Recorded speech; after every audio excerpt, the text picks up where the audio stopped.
Hi, I'm Roy Collin, the host of the podcast. You can find everything about me by scanning the QR code there or going to roycollin.com, and you'll find my 6 podcasts: the Podfather, helping people become podcasters; the Awakening, exposing fraud and corruption but with solutions; the Crypto, all things blockchain technology; meditation podcast; speaking podcast; and the Learn Polish podcast. You can also help the show by actually making a donation, visiting the store, or helping my sponsors. I hope you enjoyed this week's show. Welcome to the Speaking Podcast. You can find all our episodes on speakingpodcast.com. My guest today, former law enforcement officer turned entrepreneur, and now he's the founder of Aspire Rejuvenation Clinic, Tomo Marjanovic. Was I close? Very well said. So welcome to the show. Thank you so much for having me on. I'm really excited to have the conversation. No, definitely. So I suppose let's start off with the law enforcement, kind of how you got into that, and then we lead into what you're kind of doing now. You know, it's funny. The more I talk about this, the more I realize that I kind of fell into a lot of things almost on accident. It sounds funny to say that. I call myself an accidental entrepreneur because I never wanted to be one. I call myself almost an accidental law enforcement officer because I never really wanted to be one. Going back, I was in college. I was competitive in fitness and bodybuilding pretty much my entire adult life and teenage life. But when I was in my early 20s, I'm doing nothing in college. I'm personal training. I hated personal training. And 2 guys that were friends of mine just went through police academy. And I said, listen, you're not liking personal training. You don't know what you want to do in college. You should go try out to be a police officer and go to police academy, see if you like that. So I said, okay. You know, they were like, you're in great physical condition. You had a test back then. You had to actually be in physical condition back then. So I go and test. I do the physical test, push-ups, sit-ups, pull-ups, breeze through everything, no problems. The next thing I knew, 2 weeks later, I'm full go into police academy, and I'm a cop 7 months later.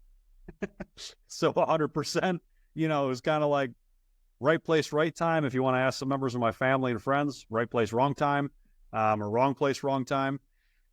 Law enforcement was an interesting career for me. I was not one of those guys who just did traffic stops and didn't really do much else. I kind of like what we call a shit magnet. So all of these scenarios would come to me. I've been involved with some very crazy scenarios in law enforcement. But yeah, I was kind of pulled into it just because I didn't know what else to do. I was in that place where I didn't really know where I was going with my career. I ended up spending 12 years in that career. I was fairly good at my job. I think so, at least. I was very impactful to a lot of people because I treated everybody with respect. You know, everybody that I came into contact with, I liked everybody. Even, you know, from the richest person I ever seen in my life, you know, driving a Ferrari, to the guy who's homeless on the street. Everybody got respect until they didn't give me respect, and then it turned into a problem. You know, if somebody fought me or ran from me or tried to hurt me or anything like that. It was a very interesting career. But throughout all that career, I was bodybuilding, I was in fitness, which was my segue into, you know, getting out of law enforcement and getting into the health and hormone clinic business, which is what I'm in now. And like you mentioned, you were in good shape getting into it. And I mean, I see a lot of, you know, recordings that are mainly in the USA, to be honest with you, and seeing cops really obese. It's kind of strange, like, because they're supposed to protect. And like, how did that happen? It's one of my biggest pet peeves on the planet, because I was in law enforcement, you know, for 12 years. I was always assuming that everybody should be in peak physical condition, that everybody should be optimal, mind, body, you know, everything. Everybody should be in a place where they can help anybody. I don't understand how somebody can look at themselves in the mirror and say, okay, I'm, you know, 50 pounds overweight. Even 20, 30 pounds overweight is a lot, because people don't realize the gear that we wear is 20 to 30 pounds. That bulletproof vest, that bullet resistant vest, the belt, by the way, that completely destroys police officers' hips and backs. You know, you wonder why cops have bad backs, because they're wearing a 30-pound weight belt, basically, with all their gear on there. You know, so when I see these law enforcement officers that are out of shape, and listen, this might be a little bit of a controversial say, but when I see law enforcement officers, whether they are men or women, that are very small in stature, that cannot fight, that have no skills, it's a very dangerous situation to be in. Closer to towards the end of my career, I got in a knockdown, drag out fight that got very serious. Guy was very trained. I did a little bit of jiu-jitsu, a little bit of kickboxing in my younger years, so I could fight. A lot of street fighting when I was younger. We'll keep that out of the conversation. Grew up in Cleveland, Ohio, so, there was a little bit of that going on. But I got in this knockdown, drag-out fight. Guy tackled me into a truck. We're very, very high on drugs. We don't know what. Tackled me into a truck. We're rolling on the ground. I kept trying to flip him over, and he kept widening his stance. The guy knew what he was doing. I found out later that he was a college wrestler. So this guy has skills. Kept reaching for my gun on my hip. So I'm locking down his hand on the gun. My radio's going crazy. I hear sirens coming towards me. So everybody realizes that if I'm going to fight and I'm hitting emergency buttons, there's something wrong, because I'm a 6'3", 240-pound cop who's relatively good at fighting. But I couldn't get this guy off me, and he kept going for my gun. So I'm just basically holding him down. Well, the first person that responded to the scene was a female officer who's 135 pounds soaking wet. And she's like, I'm here. What do you need me to do? I looked up at her. I'm like, you can't do anything. If I let him go, he's probably going to wallop you, and then I'm going to have to save you. And I've been sitting here holding this guy for, 90 seconds or something. I'm exhausted. So, looking at police work from either whether you're really obese or you're really, really tiny. I love my female officers. I had a lot of really good interactions with them. Some of them are not meant to be police officers. A lot of them. You have to be able to fight. You have to be able to control yourself. And God forbid that woman, that female officer, went to that scene and that guy went after her. She's dead. There's no chance she's going to make it out of there. She's 100% a dead police officer. She's now an engraving on a wall. Thank God it was me that went there. So, I never got it. I never understood why fitness and serving and protecting never kind of went hand in hand. It always did for me. I didn't want to die. I wanted to live. I wanted to help people. I can't help people if I'm not capable of even helping myself. And like you mentioned at the start, that's like, irrespective of, the multimillionaire or the homeless guy, as long as you got respect, they got respect. And I mean, growing up, I grew up in a really rough neighborhood. So you were talking about fighting. I just say a lot of fights and everything, but a lot of the police officers that they called Gardaí in Ireland, they were very respectful and there was never problems. But what I'm seeing all over the world now is like they're dressed up in military. And even when especially in the UK as well, like I've seen a lot of that, that you see people and they're protesting against terrible things that are happening and they're just being charged. And I mean, for somebody like you that has that mindset, that must be terrible to see as well, because then what happens is everybody hates you when you could be the best cop out there. Yeah, so, I got bunched into the whole group of the anti-cop movement, especially in the United States. Gratefully, I got out of law enforcement before the George Floyd thing happened, which is a whole other conversation. Whatever side of the spectrum you fall on that conversation doesn't really matter. Regardless, it was a tragedy. Regardless, it brought a lot of hatred towards law enforcement. But I was in police work during Obama's presidency. And again, whatever political affiliation or whatever you think about, President Obama, he was not very friendly towards law enforcement. He had a very different perspective on how law enforcement worked. He had his racial undertones that, in law enforcement, it is what it is. But either way, I was in that place where I'm getting hated because I wear a uniform. Like, guys, I'm just a human. I'm just a normal person. This is my job. I don't take this shit that seriously, So for me, it was very disappointing because I only wanted to be out there and I only wanted to help people. I loved when I actually made an impact. Did I arrest people and did I have a little bit of fun arresting bad guys? Yeah, absolutely. It was cool. It's something that young men, kind of strive towards. Young men want to make an impact. They want to be powerful in a way, right? Not in a negative way, but in a positive way. If you can be powerful in any kind of way, it makes a man feel good, especially a young man. So, when it got into that politicized climate of law enforcement is bad, and we're forced to do our jobs in certain capacities, it sucks, It's unfortunate because people need law enforcement officers. We need law and order. If we have no law and order, could you imagine what this world looked like, So there's a fine line that you have to balance. And an old police officer one time told me it's a pendulum. He said, there's a pendulum that swings back and forth, and it's happened through all of law enforcement history, is what he said. He said you can bring this all the way back to, ancient times as well. There's a respect for police where it's very needed. Think about September 11th, 2001 in this country. How much was everybody applauding law enforcement, firefighters, first responders? Oh, thank you for your service. Everybody's waving American flags. And then that pendulum was over here. And then not shortly after, the pendulum swung all the way back. And now police officers are the bad guys, anti-American speech, Antifa, all this stuff. So it just goes back and forth. It's normal. It's politics. It's society. This is just how it goes. But, when I look at law enforcement today, it's very hard for me to tell anybody that it's a good career to go into, because from my perspective, I saw it deteriorate towards that pendulum swing, and you can't even do your job anymore. Towards the end of my career, I was shunned from doing my job because they were like, oh, well, you're in this community. I worked in a primarily Black African-American community. Okay. So I was getting yelled at for racially profiling people in the community. I'm like, everybody in the community is Black. I don't understand. I'm like, I understand I'm a white cop. I get it. But you have to have some, like common sense here. Like, well, you're getting complaints that you're targeting the Black community. I'm like, the entire community is Black. I can't target them. I said, if anything, I'm going to target the white guy coming in because I know he's coming in to buy drugs.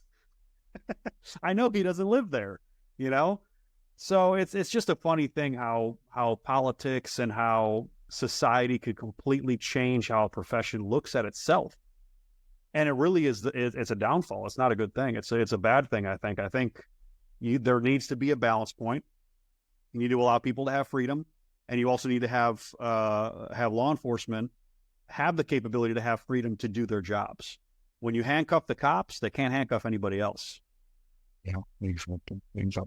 So, like, I know you've got your own podcast, Tomo Talks, and like I've seen a lot of your social media, and like I love the way you speak and get your message out, and there's some of them that have gone viral. There's a load of it. So you're saying things. I wrote down there was a few of them that I'd done, but like maybe you might just talk about the ones that kind of were very popular, because I just love the way you're not afraid to say things, because we're living, and that's the way I've done it on my show as well. We live in the world where most people, they're kind of tiptoeing, oh, I don't want to offend somebody, and then we become a society that no one's got testosterone anymore. Listen, you're in a very good place in Europe, in Poland, where men can still really be men. Unfortunately, here I call it the West, right? Europe is technically the West when we call it the West, a westernized society. In America, it is so crazy how much they have linked masculinity and toxicity. The most toxic thing in the world is for a man to be not masculine. That is the most dangerous man you can think of in your life. The school shooters, the people that are, bringing violence towards women, those are weak men. A strong man does not do those things. A strong man who has principles, who has honor, who is living in his true masculinity, they don't do that shit. It's just not here, So they act like you and I. They act like the other masculine men that we see doing positive things out there. It's crazy. But yeah, let's talk about some of those videos that you wanted to talk about. So, I mean, did the social media come from the podcast, or was it something that you started doing and then decided to do the podcast based on kind of what you were creating and seeing how popular they were? It's funny. So the social media was started out of fitness and bodybuilding first. And I became I got somewhat viral, I guess, when I was still a police officer, because I was a very stout bodybuilding cop, so I'm walking around with shredded 20-inch arms, chiseled jawline. I'm 6'3". I'm a very large, muscular, imposing man. And there's pictures of me out there on social media that I post as well, some pictures of me in law enforcement uniform and other pictures of me in posing trunks because I'm posing on stage or in bodybuilding photo shoots. And I was also a fitness model. I did a little bit of acting. So I was getting out there. So my face was getting out there. And a couple pages on Instagram, on social media, shared my pictures of my story.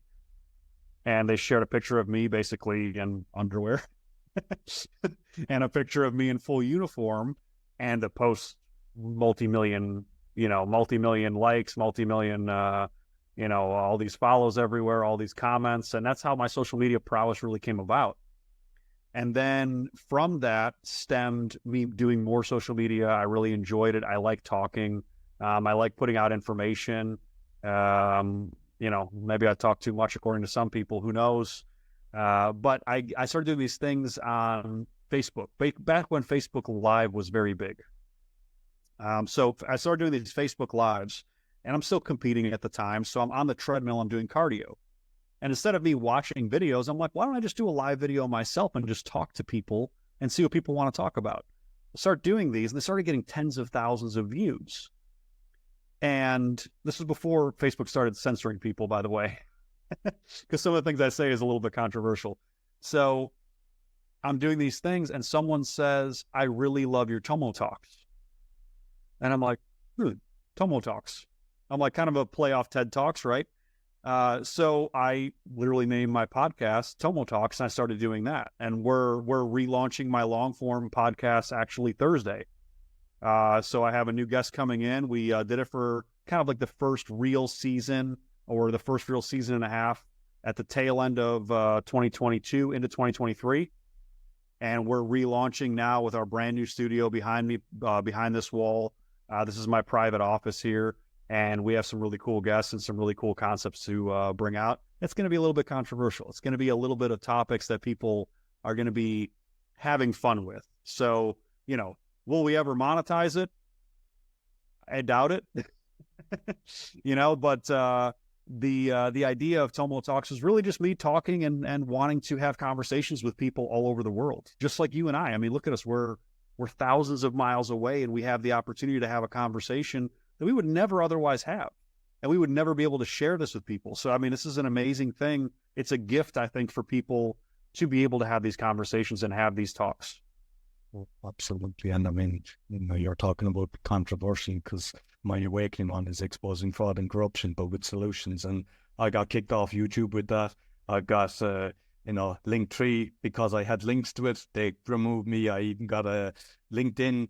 I had to grovel to get that one back, because that's kind of a good business platform. But so, but all you do, I then set it up on BitChute and Rumble, and I took a screenshot of me being kicked off and used that, and then jumped from the top 1% to the top 0.5% but you just have to accept it. And it's like, what I hate about that, and there's so many podcasters out there, like, they're tiptoeing around words, because you can't say this word because it's a red flag, and you have to do this. Like we were saying, poison dart instead of, and like, because I will put this one up, but if I said just say that word, then it's gone. And it's sad that we're gone to such a state that we can't even have a normal conversation, that you have to tiptoe around how these platforms are actually dictating what should be done, and instead of just being a freedom of speech.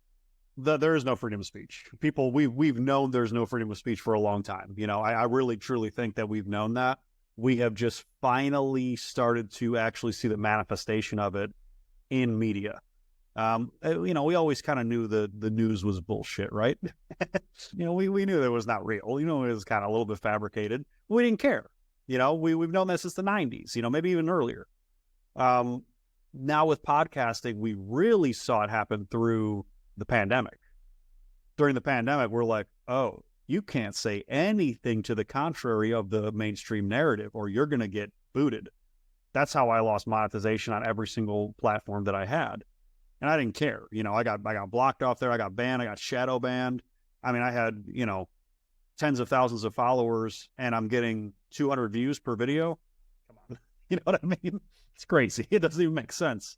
But yeah, I was on Facebook, because one thing that I've done, it's the newer podcast I've actually given a video on, it's helping podcasters, but Purity, I don't know, purity.fc or something like that, but I have the link on. But basically what it does is it gets rid of the sponsors that you're bombarded with in Facebook. But what I've noticed, because I've done over 1,200 interviews with all the podcasts, is before you'd see so many interactions on someone's Facebook page, and now it's one or two. It's like, and it's everybody. And even on the videos, you go into someone's videos, because I always do that. I'd go into the YouTube, and like, you see people, they might have, 30,000, 40,000, and now it's 20, 30.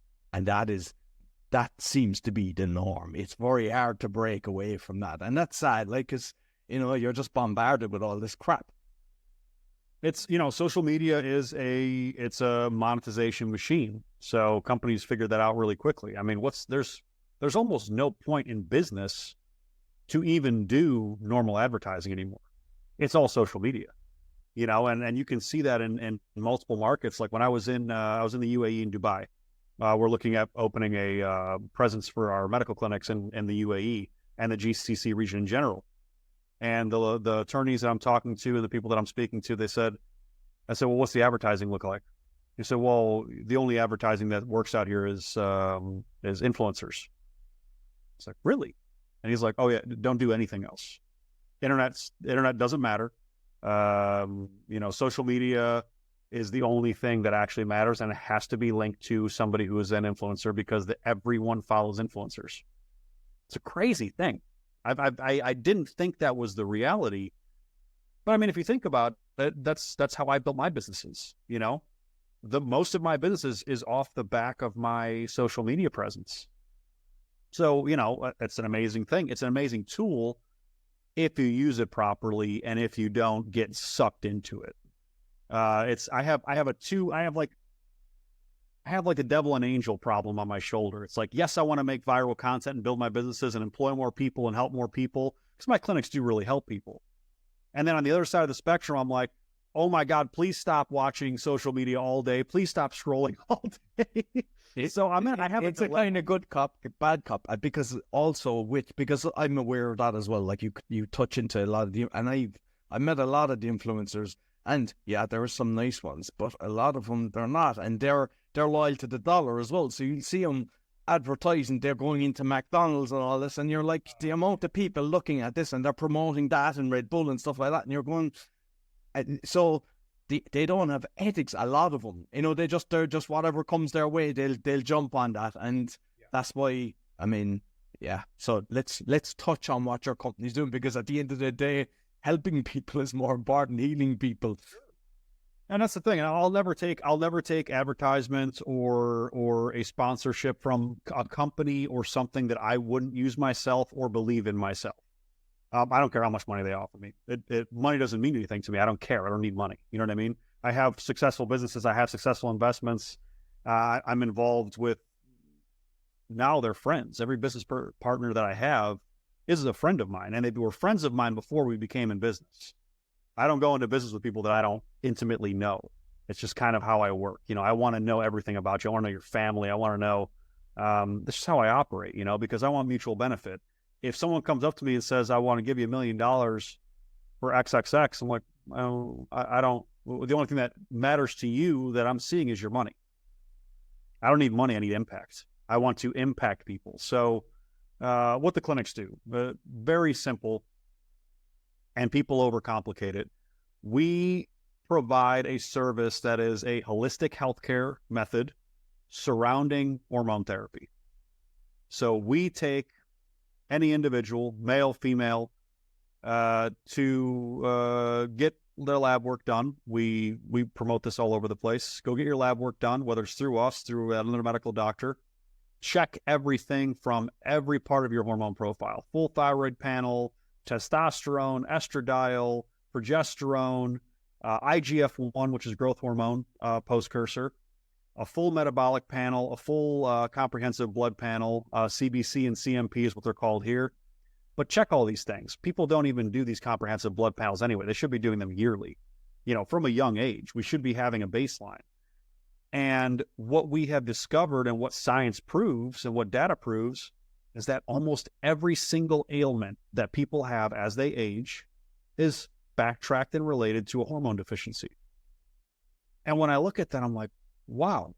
So why isn't big medicine doing this? Why aren't doctors doing this? Number one, they're not taught that, because the books that are being taught are funded by big pharma. They're written by big pharma. So these doctors are being taught from a large extent, to basically be prescribers of medication and to offer Band-Aid solutions. We are the antithesis of the Band-Aid solution. We want to take that 45-year-old male who has high blood pressure, high cholesterol, gaining body fat, maybe some mental health stuff, maybe erectile dysfunction, all these things they're kind of common, right? You hear about it all the time, especially here in America. And then we can test that man, and I can say, okay, or my practitioners can say, okay, well, here's all your blood panels. This cholesterol issue is due to your testosterone being 200 nanograms per deciliter.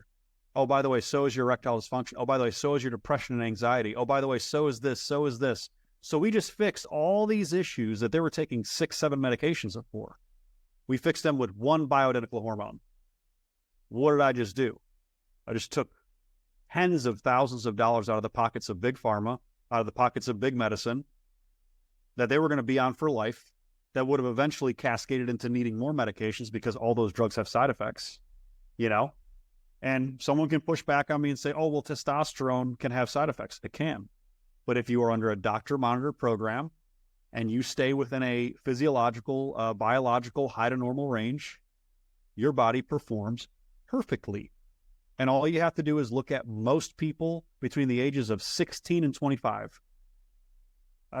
Roy, how did you feel between the ages of 16 and 25? Probably unstoppable.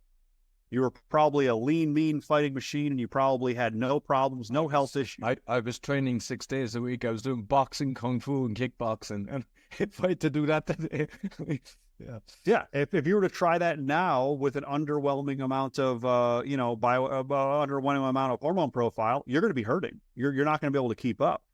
So the crazy thing is when I tell people that, I said, well, we can turn back the hormone clock to where you were in those early 20s, and your body will start to respond like you did when you were in your early 20s.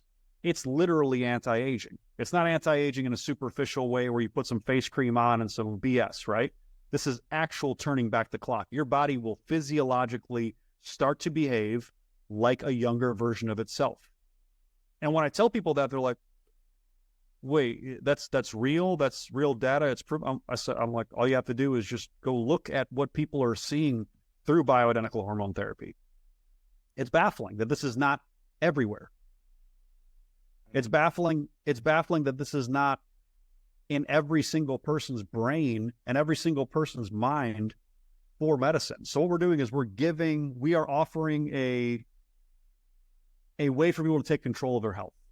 Because the healthcare system, the medicine system, and big pharma has turned healthcare into a Band-Aid operation where you will just take more and more medications until you die. When you want to offer a different solution. When you were a law enforcement officer, did you realize that the doctors were the drug dealers? Of course. That happened when I was in my early career up in Cleveland, Ohio. The heroin epidemic started up in the Northeast and in the Midwest. So what happened was all these doctors were prescribing all of these opiates, right? And then as soon as the opiate market dried up, because they put regulation on it, what happened? They're like, well, heroin's an opiate. Boom. Heroin started going through the roof. We started seeing heroin literally overnight. The next day after that regulation passed and people realized they couldn't get those pills anymore the way they could before, I worked in an all-black African-American neighborhood in Cleveland, right? So all the suburb white kids are all coming because they were all addicted to those oxys, all the Oxycontin, all the different opiates. They're all driving mommy and daddy's Mercedes into the hood, and they're buying heroin. That's shooting fish in a barrel. That's easy, I have a random white kid coming to this neighborhood at this time of night. You don't belong here. I'm pulling you over for something. And inevitably, I end up getting heroin. And that's what caused really the opiate epidemic in the United States. Doctors started it. People don't like to talk about that. It's still kind of, the medical community doesn't like to admit it. But when you think about how medicine is taught in college, these doctors aren't taught to think for themselves. These doctors are taught to follow a script. A equals B. You have this problem, here's your drug. You have this problem, here's your drug. Oh, it caused these 2 symptoms, here's your drugs. Money, money, money. And the worst thing is, like, there's plenty of doctors, and somebody will figure out some way of curing themselves, and they'll tell them. And you would think the doctor would be delighted and start telling every patient that has similar conditions. And it's like, no. And that's the sad thing. They're consciously doing it. There's very few countries that actually educate the doctors in natural remedies and try to, work both ways. And because, I mean, like, yeah, you get hit by a bus, you will need some medication. But the reality is there's so many natural things out there that will cure people, but it's blocked. So with the testosterone and stuff like that, then, like, how often do you have to be monitored? And just because once it's in the correct levels, then there's no side effects. Would that be correct? No. So when you're in the correct optimal level, the side effects are all amazing. So people are like, oh, well, testosterone is going to help me build muscle and lose fat. I say, yeah, it's a cool side effect. I said, but the whole purpose of it is to cure your mental and physiological health. So your physiology is based, as a man, your entire body is run off testosterone. The way that your brain works is run off testosterone. Yes, there are other, chemicals, but mainly women estrogen, men testosterone. We'll simplify it for everybody listening and watching. And when you look at it from that simplistic form, what you're doing is you're taking the oil out of an engine of a car, or it's very, very bad oil, So we'll think of that motor vehicle that you drive. You can run that thing for what? Probably 2 years, maybe 3, 4, 5 years with the same oil. But what is it going to do to that engine? It's going to destroy it. That's what's happening in your body. So your body is literally naturally degrading, and you're starting to have all these problems. Why do people that are getting over the age of 40, why do they start having severe degradation of health? It's a testosterone decline. Just like women when they go through menopause. Men go through what we now call andropause. So it's an androgen deficiency. So women menopause, men andropause. Once we hit that certain age, everything starts to dip low, and that's when all the health problems start. It's super simple. Fix the underlying problem, all of it stops to be of an issue, And Hollywood's been doing this for decades and decades.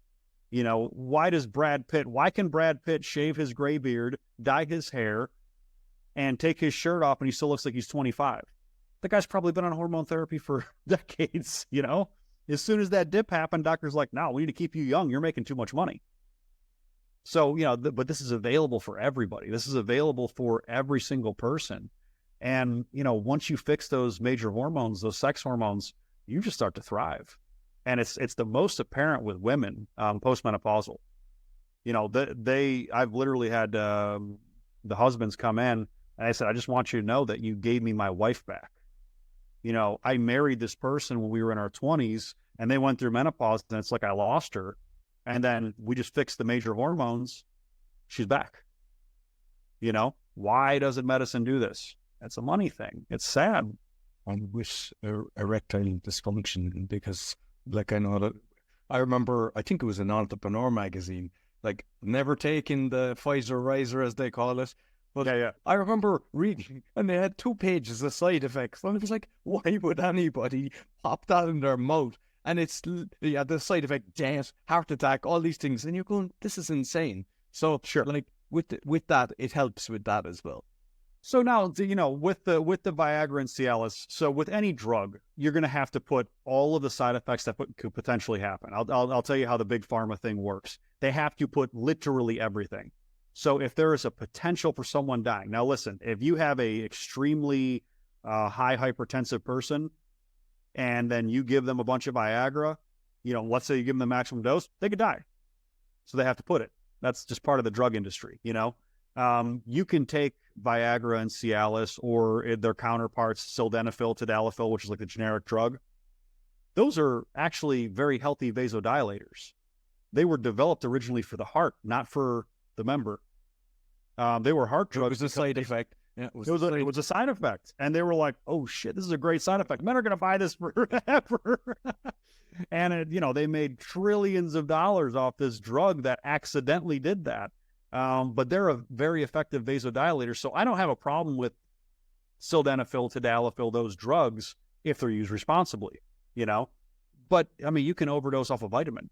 You can die from overdosing on certain vitamins. People don't realize that. Some of the stuff you buy on the vitamin shelves at your local pharmacy that is over the counter, you can just take it.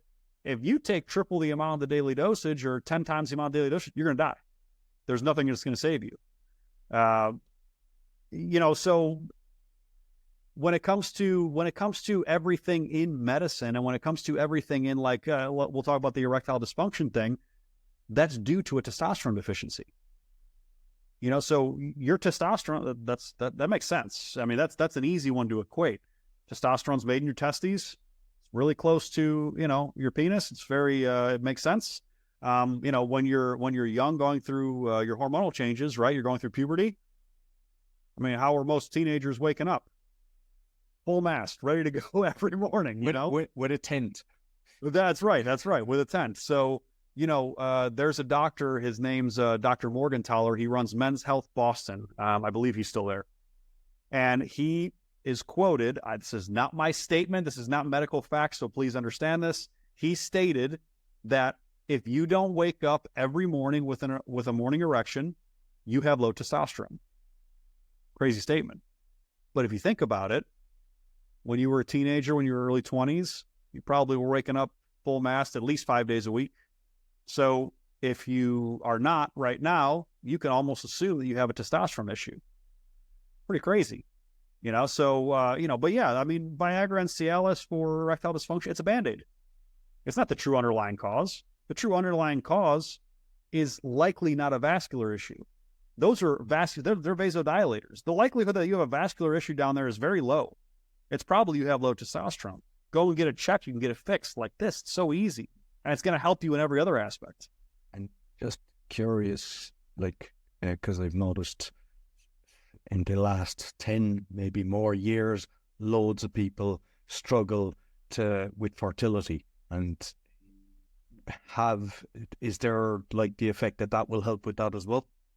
So fertility and testosterone are linked when testosterone is naturally driving in your body. So when you start having lower testosterone naturally, your fertility will get lower. Now, we can get into the weeds here and start talking about phytoestrogens in the environment. We can start talking about the toxic water supply. We can start talking about fluoride in the water. We can talk about all of the microplastics we're ingesting through food and water. I mean, there's a lot of things.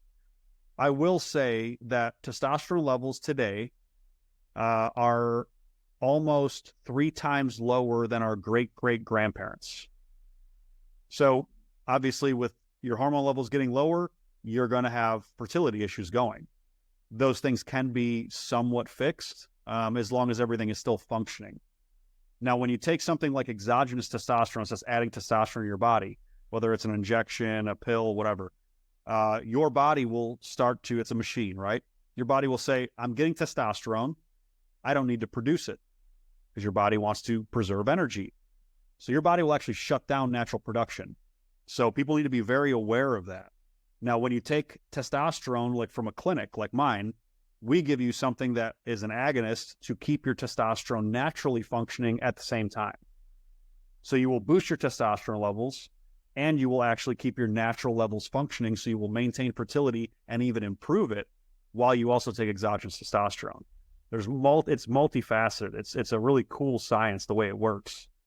And we have a bunch of people that even younger people it works for better. There's a drug called enclomiphene. So not clomiphene, not Clomid, it's enclomiphene, enclomiphene. That has an isomer removed, which eliminated most of the side effects for men. And this drug actually triggers your body to produce more of its own natural testosterone. Now, when you're a man over the age of 35, 40 plus, that drug does not work as well because your body is not going to be triggered like that. But when I have guys coming in that are 25 years old that have a lower testosterone level, and this is happening. We have people that are 25 years old coming in, even younger, that have testosterone of traditionally an 80-year-old man. Super scary. And you wonder why they aren't developing. You wonder why they don't have the mental capacity they used to. You wonder why they're smaller. Men are becoming smaller. Men are becoming weaker. The grip strength, handshake strength, I don't know if you've seen that study. It's decreased by 50% since 1950. Men are becoming smaller and weaker, So when you look at fertility in general, it has to be linked to hormones. Women are having the exact same thing, but theirs is due to something else. Women are actually going through puberty earlier because of the amount of phytoestrogens and the prevalence of birth control in the water supply. I don't know if you've heard of this one. Cool buttons. Yeah, crazy, super scary. So what is that doing to our hormone profile from a man and a woman perspective? We're literally in our water supply. This isn't, because I have a reverse osmosis system that basically filters everything out. But if you're drinking normal tap water, not only do you have to worry about the fluorides, the chlorine, all the other nasty shit they put in there, you have to worry about what is not filtered out, by the way, by most filters, is estrogens and progestins that are coming from birth control being urinated out by millions and millions of women.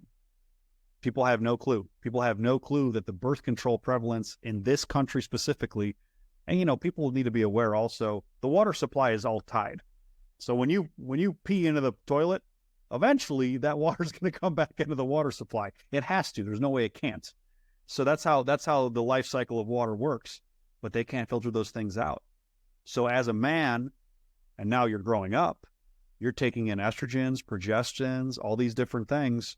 No wonder your testosterone level is low. It's killing your testosterone level. It's giving you the opposite sex hormones. What do you think is going to happen? And the sad thing is, even for women that aren't sexually active, if they have acne, the doctors are actually putting them on the pill. And it's like...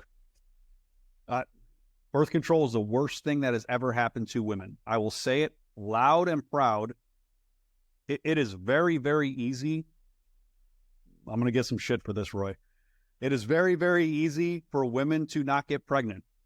They literally just have to track their cycle. They have an ovulation window. Yes, I'm sorry, you have to abstain during that ovulation window. If you do that, you will not get pregnant. It's really simple. This is not supposed to be a crazy theory. You expect us to do this.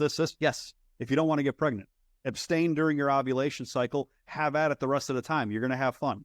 You're going to have to suffer for a week or so. I mean, it's crazy that people want to just... The problem with society now, everybody wants an easy way out. It's an instant reward, instant gratification type of society. Nobody wants to put in the work and effort into actually having to get results, right? So, I want it now. I want it right when I want it. I don't want to wait for it. Find me an easier way. Give me a pill so I can lose 50 pounds. Go to the gym. Go on a diet. If you can't put yourself into that position, I can't help you. Why aren't doctors telling us that? Why isn't the medical community looking at some of these overweight people and saying, hey, why don't we prescribe you a gym? And why don't we prescribe you a diet program? And then if you still have all these problems, then come back to me. Money. It's all about the almighty dollar. Same with like the cosmetics and all. Like I say, are you dying to look beautiful? The plaster on their face, and even the anti-aging. If you look at the ingredients, and I'd be saying that to people, and they're looking at me like I have two heads, and it's like, this is easy to research. And the amount of toxins, even underarm deodorants, that's why a lot of women are getting breast cancer. They're blocking the pores. Yep. And like, the fact that the doctors aren't even telling them this, it's sad. But it's one thing that we've kind of realized is we have to take control of ourselves and stop putting trust in a politician, stop putting trust in a doctor. Look after your own health is the most important thing. Well, and that's what it used to be. You used to be able to trust your neighbor. You used to be able to trust your doctor because your doctor had his best interest, your best interest in mind. Now, medicine is corporatized. Medicine is about money. Medicine is not about health. Medicine is not about health care. Medicine is about making money. That's where it all went wrong. So is food. So is everything. Everything has turned into a monetization method, and it's stopped being about health. So this is what I preach. Take control of your health. Well, what do you expect us to do? You expect us to grow our own vegetables? Yes. You expect me to get chickens and not eat these toxic eggs? Yes. You expect me to go to farms and find my meat that way? Yep. That's what I tell people. And they're like, well, that's crazy. I said, well, that's why we have so many problems, because we're not doing the simple things. I switched my entire, I don't know, I think my complexion looks very good. But I switched my entire routine for cleansing and moisturizing to a beef tallow remedy. So I'm literally using a beef tallow soap, so beef fat, right? Organic beef tallow soap. It has lye and some other stuff in it. It's unscented, but they have ones that are lavender scented. And then I use a balm that has beef tallow in it. They're like, well, your complexion's great. I said, I know. I'm not using chemicals. Look at the products that are in, look at all the chemicals that are in your soaps, in your face creams, in your face washes. Even the colognes and the perfumes. It's like, once I learned that, I was like, yeah, that's the end of that. I've never been a cologne guy. I've never worn cologne in my life. They're like, you never wear cologne. I said, no, I smell this good naturally. So you have, is it 2 clinics that you've got? Is it Florida and Pittsburgh or something? Yeah, so I currently have one in Orlando, Florida. It's actually right across the plaza over there. I have another one in Pittsburgh, Pennsylvania. We are flying to Scottsdale, Arizona to open our 3rd clinic out there. We will be doing that over the next couple of months. There'll be a 4th clinic in the Texas area. And then after that, I have a list of people that are waiting to partner up with us to open these clinics. So is it kind of like that you're kind of got franchising it, that it could be international, or what's the... It will be international. The next 2 international locations are going to be London, of all places, which I'm not a huge fan of London, but it'll hopefully be outside of London. And the other one will be in the UAE and Dubai. Dubai has a little bit of legal stuff that we have to get through first. Completely different legal system, completely different business system. It's a straight... I tell you something, though, there's a guy that I'm in a mastermind group, and he's actually English, has been living there for 28 years. He went to get his eyes done in Vietnam or something, or Thailand, and they wouldn't let him back into the country. They said his permit expired. And yeah, for somebody living, there's so much weird. So yeah, you just have to be aware in there, because they said, oh, there's no tax, but they extract it from in so many other ways. Of course. And, you know, you have to pay attention. You have to have good lawyers in a place like that. And it's a monarchy. Like, you know, there's a royal family. There's not, you don't have the democracy and the certain laws. If they say something goes, it goes. That's all there is to it. There's no arguing it. So, you know, getting into that area is going to be very interesting. But I'm not really doing a franchise model. I'm doing a partnership model. And there's a very good reason for that. It's because I want to maintain continuity of the brand. And I know I can do that through contracting, but, you know, if somebody wants to, they can go and do whatever they want in a clinic that I sell them, right? And then what's my recourse? I have to sue them. I have to go the legal action. I can't go, you know, old school and, you know, hey, I'm going to rough you up behind the building because you're doing something wrong. You know, you go to prison for that these days. You can't do that anymore. So, you know, you have to go the legal route, which takes money and time. So it's better for me to offer somebody, and I screen these people very thoroughly. It's better to me to offer a 40% stake in our clinic. You get 40% ownership. It's a very minimal cost for them in a relative term. You know, it's a few $100,000. But you're going to own 40% of a very well-organized clinic. We do everything for you. We help you with staffing. We help you with management. We help you with that. You can be as involved as you want. If you want to be the manager, okay, you're going to get a manager's salary as well, because that's something that we need to pay. So we have plenty of people that are interested in doing this, and our model, I think, is going to be better than franchising, because it's not just I'm handing them a book. Here's a book, put our logo on the wall and have at it. That doesn't work for me. I need to have the assurance that someone is taking my brand, that someone is taking my vision, and they are sticking with it, because our vision works and our vision has a purpose. We're here to help people. We're here to make people healthy. We're not just here to make money. Money is a side effect to us helping people. That's how I think about it. You know, so I would rather not make as much money. If I franchise this thing, I could probably make several $1 million very, very quickly, and I could, you know, sail off into the sunset.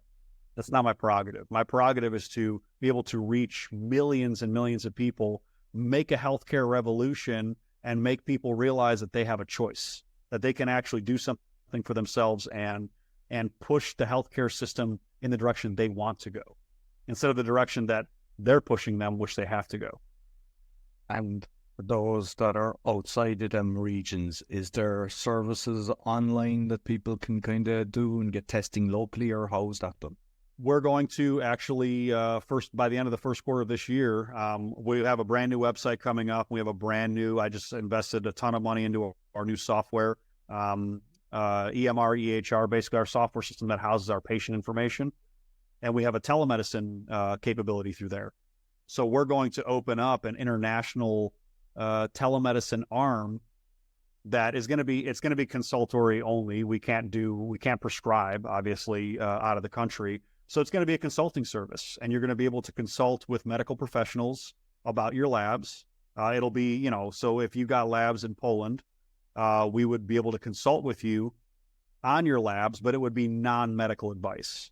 It'd be very clearly on that form that you are not getting medical advice. This is consulting only, for a nominal fee. And you basically will get an hour with this doctor or professional, whichever one it is. We have a biologist on staff as well. So, we have people that are extremely educated in these fields.